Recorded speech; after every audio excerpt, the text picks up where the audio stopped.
Hey beautiful people, what is up? Welcome back to my channel. Today we're going to be doing a little sit down chat Q&A video because I saw on my laptop the other day that it has now been almost 6 years since I started my YouTube channel back in 2019, and I thought it would be a really good opportunity for us to just sit down kind of like we're on a FaceTime and have a little chat about everything that's happening in my life and what's changed, because a lot has changed since I've been 16. I'm now 22, as you saw from a recent vlog, but a lot has changed since me being 16. So I wanted to have a little sit down and answer some of your guys' questions. And of course, I've got a little bevy to sip on. So grab your bevy, grab a matcha, grab a drink, and we're gonna have a little sit down chat together. I also want to preface that I still currently have the flu and am recovering from the flu. So if I sound a little bit sick, that is why. But I'm on the up today, but I apologize if I sound a little bit sick. Am I a little bit congested? Because that is how I feel.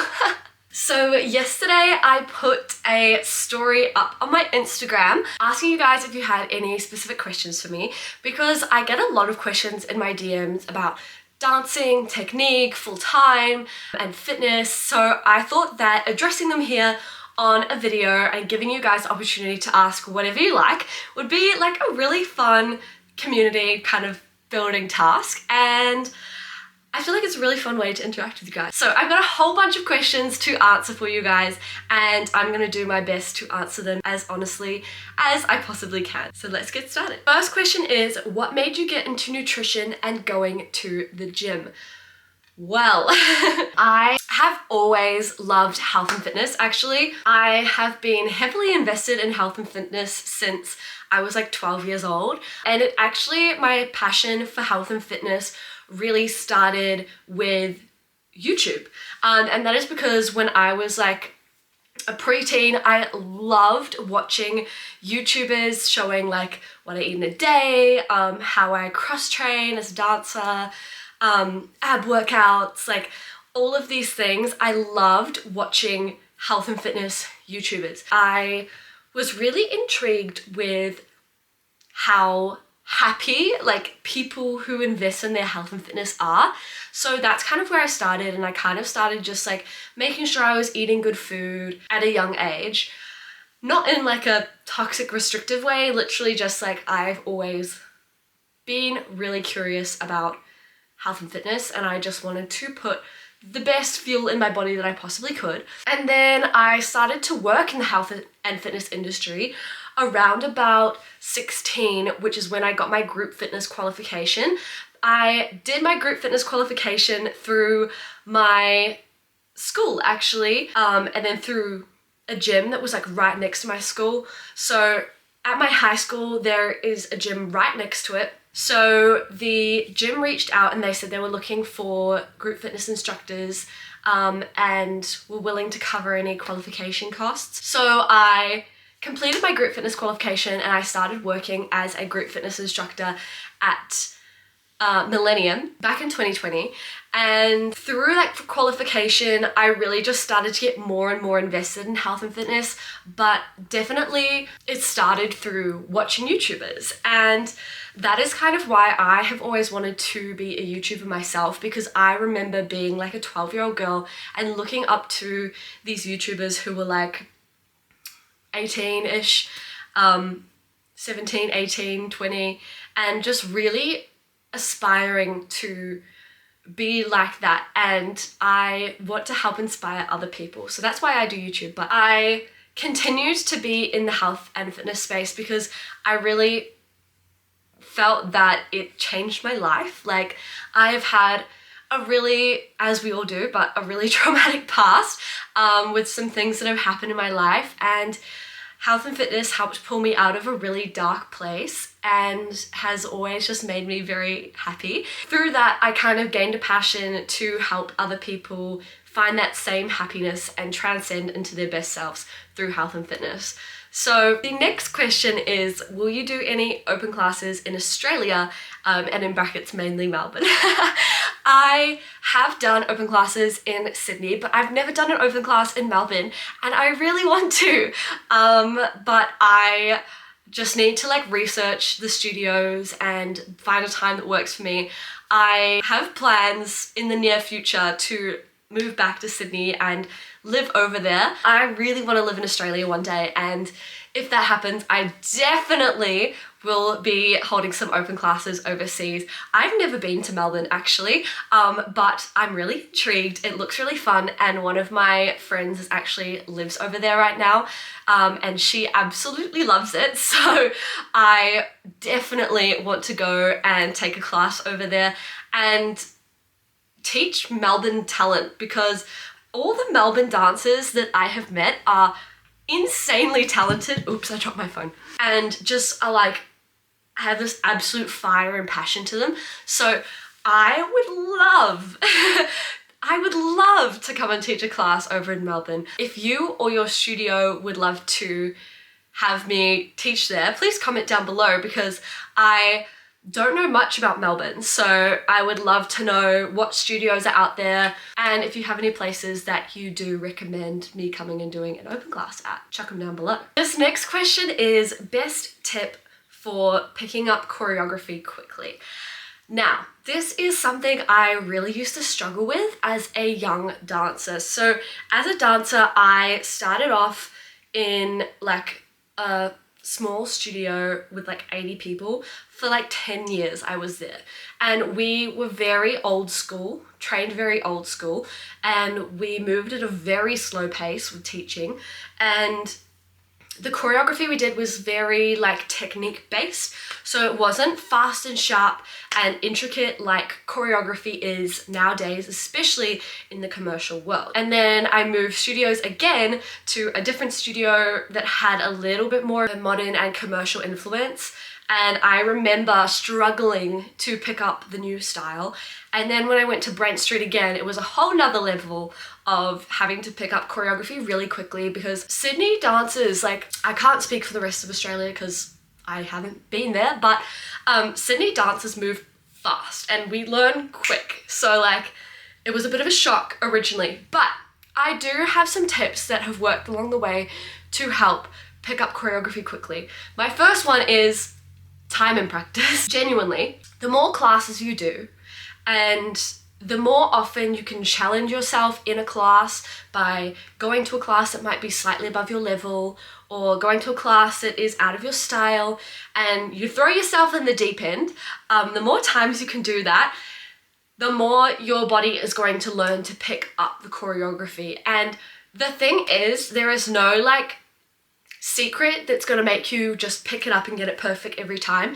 It's honestly just practice. Lots and lots of practice, and I had to get very uncomfortable with not being perfect and humiliating myself really when I was learning to pick up choreography quickly, because I would force myself in full time to stand at the front even if I knew I was not picking it up and I wasn't going to get it. I forced myself to give it my absolute all, even if it meant maybe looking stupid, but it worked because I picked it up real quick. And the practice of just standing in the front consistently and going to classes that challenged me and doing it over and over and over again meant that I was able to pick up choreography quickly. The second tip that I have that works really well for me is to learn the music and the musicality. So I used to be a dancer that worked off of counts, but now I would say I'm a dancer who tries to work off the music. And that is because my brain really remembers choreography when I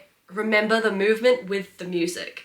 So I find for me personally that using the music really, really helps me pick up choreography fast, because if I can hear what I'm hitting and I can hear the timing, I am more likely to remember it.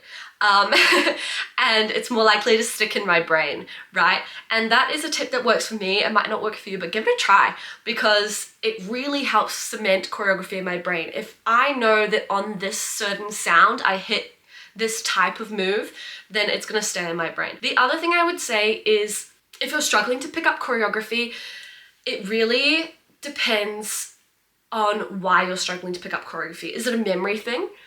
If it is, trying to find little hacks like listening to the music or sequencing things in your mind. So like, this is the intro of the dance, this is the main chorus, and this is the finish. Also really helps. But sometimes if you're struggling to pick up choreography, it might be because it's too hard, or maybe it's like a different style than you're used to, or maybe it's the change of weight. There's so many different factors and I feel like I could go into. But I think step one is definitely analyzing why you aren't picking up choreography quickly, and it's hard if you're a young dancer to understand why maybe, but definitely listening to the music and, don't mark. If you're in a class, don't mark, as in don't mark like this. If you're marking like an intricate combo, because that's not going to get it cemented in your body. You can mark by removing energy from the movement. So like if your arm line is like but or something, right? And you wanted to hit it, like if you're hitting it really hard at full force, 100%, you can mark by just pulling back the energy. But don't ever mark your pathways, because it makes it so much harder for your body to understand what is going on. And I drill that into my students all the time. Okay, this next question is, how did you become a breakers girl? Do you have to know lots of dance genres, experience, etc.? That's a good question. So I recently got the job as a breakers girl. We haven't done our first game yet. I am very excited though. My first game is end of September once I get back from Sydney. So the audition process for becoming a breaker girl, there's an audition towards the start of the year, and it's an open call audition, so anyone can come along. You have to do a like commercial number, and I went to the audition. It was about 2 hours, danced my butt off and got notified that I got the job. So that's pretty much how it works. Normally in the dance world, if you get a job, like you audition and then you get a yes or no. In this instance, I was very, very lucky. We have a massive team this year. We have, I believe, 19 dancers. So we've got a massive amount of people there. In terms of having a lot of dance experience, I think it's different for every dancer. You do have to be a professional dancer to be a breakers girl, but I think in terms of dance experience, it's different for everyone. Some of the girls have experience in like jazz, some of the girls have experience in hip hop. I have experience personally in every style.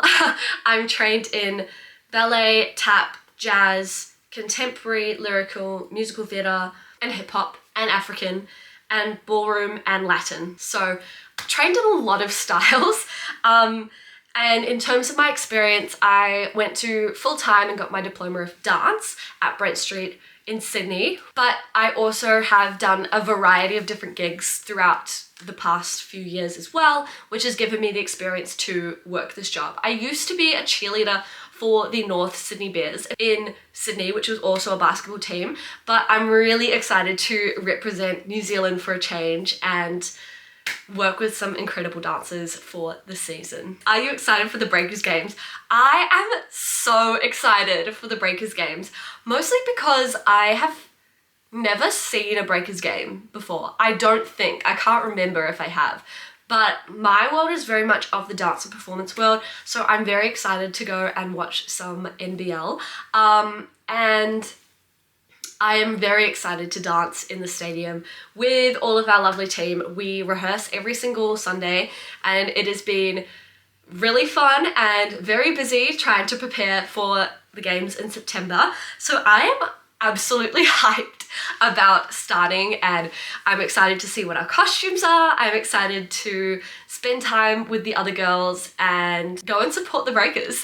Okay, so these next two questions are about full-time dance. So the first one is, how did you deal with comparison and favorites during full-time? Now this is a hard question because I feel like comparison and favorites is something that is talked about so much in the dance industry, and people always say like teachers only choose their favorites and no one gets seen apart from the favorites. But I think that it's all about perspective personally, because the people who are quote unquote the favorites are people who have been training with those coaches, those teachers since they were like 10 most of the time, and they have a history and they have a relationship with those teachers, right? So I think it's really hard to put things into categories and say like these people are the favorites and everyone else doesn't matter. I'm not saying that's what this person is saying. I'm saying that that is what in the dance industry a lot of people like to think, and I don't think that's correct. As a teacher now, like I know personally, like I don't have favorites. I really love my kids and I really love providing value to each and every one of them. And I think that when you go to full time, you have to remember that you are there to train and you're there to learn, not to be the favorite, especially if you're going to somewhere like Brent Street, where actually their full time is 2 years now. But even so, like you're in full time for such a short amount of time. And I think it's really important to remember why you're there. Like you're there to learn, you're there to grow, you're there to become a better dancer. You're not there to mess around in dance politics and worry about who is getting seen the most and who's not getting seen the most. Because let me tell you that the person who is the quote unquote favorite, I hate using that word, but the quote unquote favorite in full time might not be the person who books work, or they might, you don't know.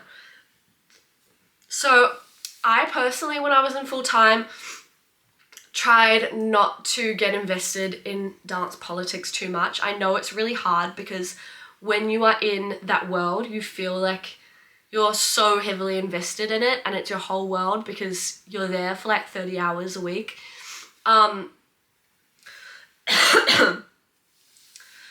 But as much as possible, try to just back yourself for who you are and know what value that you personally bring to the table.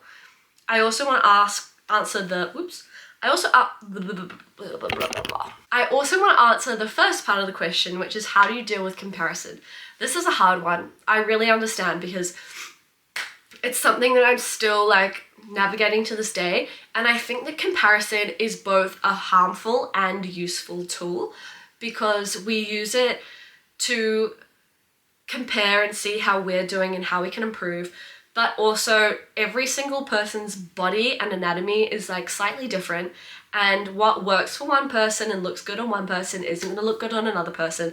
So I feel like in dealing with comparison, as much as possible, try and only compare yourself to yourself. And I know it's easier said than done. At the end of the day, like, you are born with this body. This is what you have to work with. If your leg's not as high as you'd like, if your turnout's not as good as you'd like, it's all things you can work on or you have to learn to work with. You're not gonna dance the same as somebody else, and I've said this in a previous video as well. You're never gonna dance the same as somebody else. You've got different training, you're a different person, and you have a different mindset. So I think it's always important to compare yourself to who you were yesterday and how you can be just a tiny bit better every day. In terms of how I dealt with comparison in full time, I feel like I really struggled with comparison in full time, but I also utilized it as a tool. I'm very grateful for the dancers that I had around me because they pushed me to be a better dancer. And like, especially now living back in New Zealand and not having as many open classes available all the time, like I'm very, very grateful for that time in my life where I was surrounded by incredibly talented dancers. And I think I used that opportunity to my advantage as a way to learn different qualities of movement and a way to take on new skills rather than a way to bash myself down, if that makes sense. Okay, the next question is, any tips on making money whilst in full time? And I just want to start off by saying I feel you. Full-time is so expensive, especially if like you are covering the costs of full-time yourself. In terms of tips on making money, I would say take every job that you can get, pretty much. Put yourself out there. I know how hard it is to find a job as a foreigner in a new country. I found it really hard as a Kiwi to find work in Sydney because I felt like people were more likely to hire from people who lived in Sydney because they could actually know where the places on their CV were.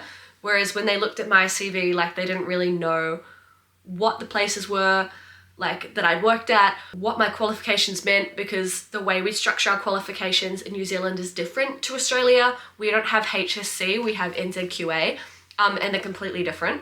And we don't do ATARs and things like that. So I understand it's very hard, but I would say put yourself out there. I used to drop my CV. I'd print out like 20 CVs and go and drop them at every single place in person that I could find. Email every store that you can, email every company that you would like to work for, submit a video of you talking, be like, hi, I'm so-and-so, I have experience in this, I'm looking to work for your company, this is what I can provide, because anything that's going to help you stand out will make a difference. Keep refreshing stuff like Seek, look everywhere you can, ask friends if they have any availabilities at their works. I personally worked at Anytime Fitness in the weekends, and working at a gym was the best because it meant I had a free membership so I could cross-train without having to pay the additional gym fee cost. And I was also earning profit on my weekends, and my hours were only 10 a.m. to 2 p.m. A lot of girls in full-time make money off of bartending. That's something that my morals personally didn't align with, so I did not want to go down that option. I went down the group fitness and gym option, and I found that that was a really great way for me to work and earn some income. I also worked as a social media marketing manager when I was over there for an entertainment company, and I actually got that job through Brent Street randomly. So we were doing a gig through Brent Street and they needed someone to create content for the company's social, and I didn't get chosen for that gig. It was only like a select 10 people. So I was instead social media girl, and I earned like $60 an hour through that. So just using what you already have at your disposal in terms of your skill set, what you love, and just ask around everywhere, literally everywhere. Put yourself out there. You have to get face to face with people. Even though it may seem old school, that's how I got my Anytime Fitness job. You also have to pester people because Sydney is a massive place. The only reason I got my Anytime Fitness job was because I came in like multiple times a week following up, being like, hey, just checking that you're still looking for someone to work in the gym. I'd love to work for you, and building a rapport with the manager there. And that's how I got that job. Teaching is also a really good form of income. I would say if you're a full-time student, you will have a lower rate than a professional dancer. So your rate would be more like $50, $55 an hour rather than $70 an hour. So charge a little bit on the lower end if you're in full-time, in training still, and ask and email every single studio that you possibly can. Cover for people. If people are looking for cover for their own classes because they're sick or busy or whatever, be available, be ready to take the class. I know that finding work in full-time is so hard. I feel you. The next question is, do you take any supplements and what are your favorites? So currently, I've actually been off my supplements for a while because I have been so sick and I've been taking new medication, but I'm currently working on taking creatine every single day. I am currently building the habit of putting it into my matcha in the morning so that it doesn't taste like anything. Always take spirulina whenever I feel sick. So I've been taking a lot of spirulina recently and I swear by it for getting me better. I take fish oil tablets sometimes to help with skin, but apart from that, I try and get most of my nutrients through whole foods. Oh, and protein powder. I'm actually off of protein powder at the moment. I don't know why, I'm just not feeling it. But I have the vanilla bean one from like a Bondi brand, and I have like a 1 kg tub of it in my cupboard, and I just haven't really been using it recently. Any dance projects coming up? I went from having a break on dance, so I had like a 1 month, 2 week-ish break off of dance because I was at a complete and utter stage of burnout, which I shared on a previous vlog. As you can see, the burnout still kind of remains, me being really sick, but like things are really amping up at the moment. So currently I obviously have the breakers and we have games weekly until February next year. I also have Team New Zealand for ADF. So we're taking a group of 60 dancers over to ADF to perform. Sorry, I was looking at my goat out there. Over in Sydney at the Australian Dance Festival. That is very exciting. That's happening next month. I just booked my flights yesterday. I'm so excited. And then next weekend, I am going to be filming some choreography for social media. So I have heaps of dance projects coming up at the moment and it has been very busy. But I'm very, very grateful. I'm loving it. What is your favorite way to train in the gym? So actually, this may surprise you, but my personal favorite way to train in the gym is circuit training and HIIT training. That is not the way that I currently train because A, my nervous system currently cannot handle it, and B, it's not what I need to achieve my goals. So unfortunately, I can't do my favorite way of training at the moment, but I love HIIT training and circuit training because I get so bored strength training. Like I would rather go 110 energy-wise for 45 minutes, give it max effort, little rest, and then just like die on the floor, then train for an hour and a half and have like 3-minute rests in between each rep. I get so bored in the gym strength training. I just like fast, quick, high intensity, give it all I've got, and I love the feeling of like challenging myself to that extreme point when your heart rate is so high. I love it. The next question, okay. The next question is, do you have a boyfriend? So the answer is not currently. I've never had a boyfriend, but the answer is also potentially very, very soon. So stay tuned. Yeah, that's all I'm gonna say on that. What are your favorite activewear brands? Oh, I love this question. Okay. My current favorite activewear brands are LSKD. That has been my fave for like the past 5 years. I love LSKD. I love what they're doing. I love what their brand stands for. And I think that the stuff that they come out with is really cool. I also am currently obsessed with Lilo Active. I just got a jumper and a top from them recently, and I think that they're really, really cute. I'm also loving CSB at the moment. I wouldn't say that they're necessarily like my fave, but I'm really liking them. This is from CSB. What was your first job? Okay, my first ever job was as a waitress at a small cafe in Coatesville. I lasted 3 months. And that is because they never let me have breaks. I'd work like 7-hour shifts and they'd not let me eat. I was starving. I'd get really lightheaded and like dizzy, and I'd like feel like I was gonna pass out because they weren't letting me eat or have breaks. A terrible place to work. Yeah, I just remember being very unhappy and not being allowed to take breaks, and feeling really sick because I wasn't eating. Would not recommend. The last question is, who is your role model? Okay, I have 2 for you.